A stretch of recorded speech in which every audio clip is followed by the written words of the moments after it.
नमस्कार, स्वागत आपका हरियाणा न्यूज 24 पर। मैं हूं प्रिंस लांबा। हरियाणा प्रदेश के अंदर आईपीएस वाई पूर्ण कुमार और रोहतक में एएसआई संदीप लाठर के दो सुसाइड मामले ऐसे आए थे जिन्होंने पूरे हरियाणा प्रदेश के पुलिस महकमे को हिलाकर रख दिया था। ब्यूरोक्रेसी यानी कि जो एडमिनिस्ट्रेशन प्रशासन होता है, जो प्रशासनिक अधिकारी होते हैं, उन तक के पसीने छूट रहे थे। सभी की बोलती बंद थी, सभी की जुबान पर ताला लगा हुआ था, क्योंकि जहां एक तरफ आईपीएस वाई पूर्ण कुमार के द्वारा अपने सुसाइड नोट में 14 से 15 बड़े अफसरों पर, बड़े अधिकारियों पर, जिसमें आईपीएस और आईएएस सभी लोग शामिल थे, उन पर आरोप लगाए थे, तो वहीं दूसरी तरफ एएसआई संदीप लाठर ने सुसाइड करने से पहले एक वीडियो बनाया और सुसाइड नोट छोड़ा, जिसमें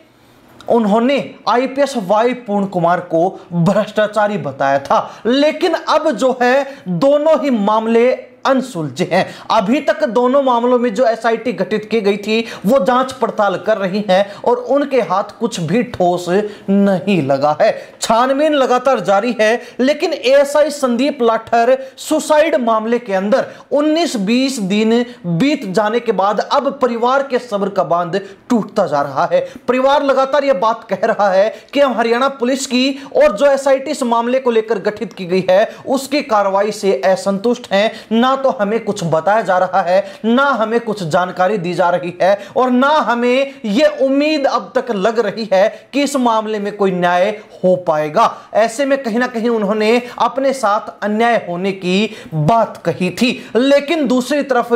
अब इस मामले के अंदर नया मोड़ यह आया है कि समाज की तरफ से भी इस मामले को निष्पक्षता के साथ न्याय के रास्ते पर ले जाने के लिए एक बड़ी महापंचायत का ऐलान किया गया था, लेकिन वो पंचायत हुई नहीं, उस पंचायत को टाल दिया गया। अब इस महापंचायत को आयोजित करने के पीछे का उद्देश्य क्या था और यह महापंचायत टाल क्यों दी गई वो आपको बता देते हैं। सबसे पहले जानना जरूरी यह है कि महापंचायत क्यों की जा रही थी। तो बता दें कि एएसआई संदीप लाठर सुसाइड मामले में भी ठीक उसी तरीके से महापंचायत की जा रही थी जैसे आईपीएस वाई पूर्ण कुमार के सुसाइड मामले में चंडीगढ़ में हुई थी। चंडीगढ़ में उस महापंचायत के बाद आईपीएस सुसाइड मामले को लेकर एक 31 सदस्यीय कमेटी गठित की गई थी, जो बाद में इस पूरे मामले पर नजर बनाए हुई थी, कैसे कार्रवाई हो रही है, कौन जो है मीडिया के सामने बयान रखेगा, किसको क्या काम करना है, सबको दायित्व सौंपे गए थे। तो ठीक उसी तर्ज पर अब एएसआई संदीप लाठर सुसाइड मामले में भी सर्व समाज की तरफ से एक महापंचायत करके, खापों की महापंचायत बुलाकर एक कमेटी गठित की जानी थी जो इस मामले पर नजर बनाए रखती। जिसका समर्थन परिवार को मिलता तो पुलिस महकमे पर भी दबाव पड़ता और पुलिस तत्परता से इस मामले को खत्म कर पाती। लेकिन फिलहाल के लिए यह पंचायत टाल दी गई है। अब इस पंचायत को आयोजित करने का दूसरा उद्देश्य यह भी है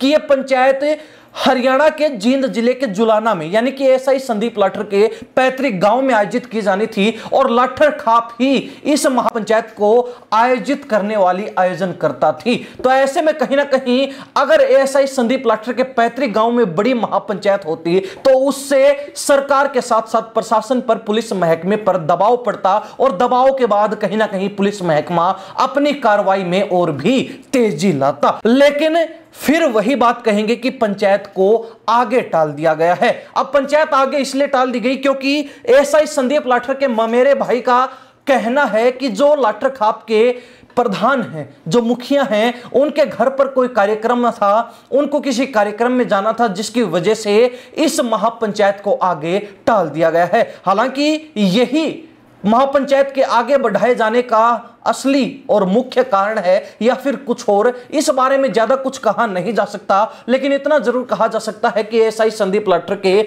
ममेरे भाई ने जो जानकारी दी है कि यह महापंचायत इसी हफ्ते में, यानी कि आज महापंचायत होनी थी, आज रविवार का दिन है, तो ऐसे में सोमवार से लेकर अगले रविवार तक कभी भी यह पंचायत आयोजित की जा सकती है। खैर, नोट करने वाली बात यह है कि इस महापंचायत के बाद कुछ महत्वपूर्ण फैसले भी लिए जा सकते हैं, जैसे कि एएसआई संदीप लाठर सुसाइड मामले में कुछ सदस्यों की कमेटी गठित करना जो इस मामले पर नजर बना के रखे, इस मामले में किसी भी तरीके से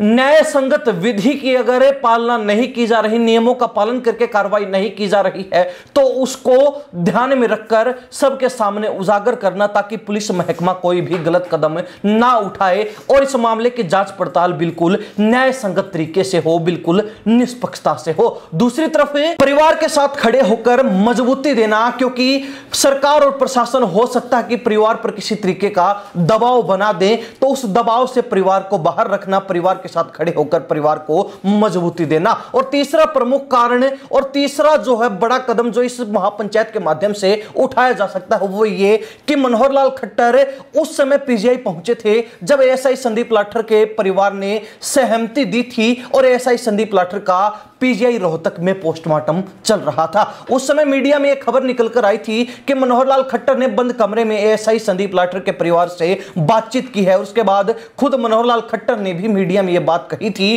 कि एएसआई संदीप लाठर के परिवार में एक सरकारी नौकरी दी जाएगी, उनकी पत्नी को सरकारी नौकरी दी जाएगी, इसके अलावा उनके बच्चों के पढ़ाई का खर्च भी सरकार उठाएगी, तो साथ ही उनको अन्य जो भी लाभ मिलने हैं वो भी उनको प्रोवाइड करवाए जाएंगे, वो भी उनको दिलवाए जाएंगे, यानी कि उनका हक किसी भी तरीके से नहीं मारा जाएगा, ये मनोहर लाल खट्टर ने कहा था। तो उनकी इन बातों पर भी अब तक कोई काम नहीं हुआ है। तो ऐसे में कहीं ना कहीं तीसरा बड़ा फैसला महापंचायत से यह लिया जा सकता है कि एएसआई संदीप लाठर के परिवार को लेकर जो घोषणा मनोहर लाल खट्टर ने की थी, जो बातें मनोहर लाल खट्टर ने मीडिया के सामने सबके सामने कही थी, सरकारी नौकरी, बच्चों के पढ़ाई का खर्च और अन्य जितने भी लाभ परिवार को मिलने हैं वो सभी लाभ मिले, यह सुनिश्चित करने के लिए भी बड़ा कदम उठाया जा सकता है। इसको लेकर भी सरकार से बातचीत की जा सकती है। वहीं एएसआई संदीप लाठर के ममेरे भाई का यह कहना है कि परिवार मनोहर लाल खट्टर से मिलने के लिए, जो केंद्रीय मंत्री हैं और पूर्व में हरियाणा प्रदेश के मुख्यमंत्री रह चुके,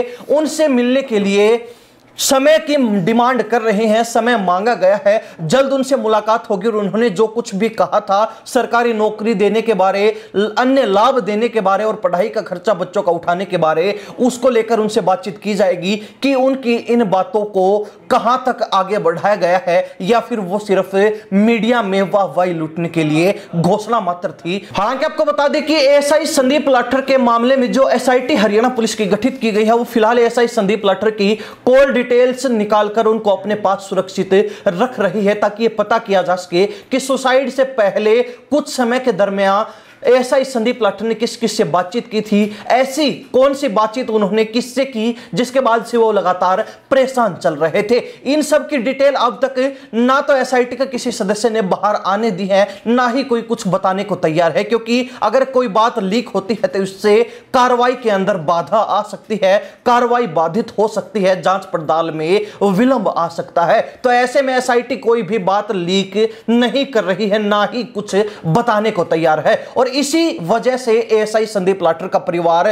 कार्रवाई से असंतुष्ट नजर आ रहा था, क्योंकि एसआईटी के द्वारा उनको कोई डिटेल नहीं दी जा रही थी। खैर, अब एसआईटी की तरफ से क्या कुछ डिटेल परिवार के साथ साझा की जाएंगी। अब परिवार फिलहाल तक एसपी से मुलाकात के बाद संतुष्ट नजर आ रहा है, लेकिन पूर्व मुख्यमंत्री मनोहर लाल खट्टर से मुलाकात के बाद क्या कुछ मुद्दे उठाए जाएंगे, इस मामले में क्या और तेजी आएगी, क्या कुछ नया मोड़ आएगा, वो आपको बताते रहेंगे, आगे के अपडेट आपको देते रहेंगे। लेकिन अब तक के इस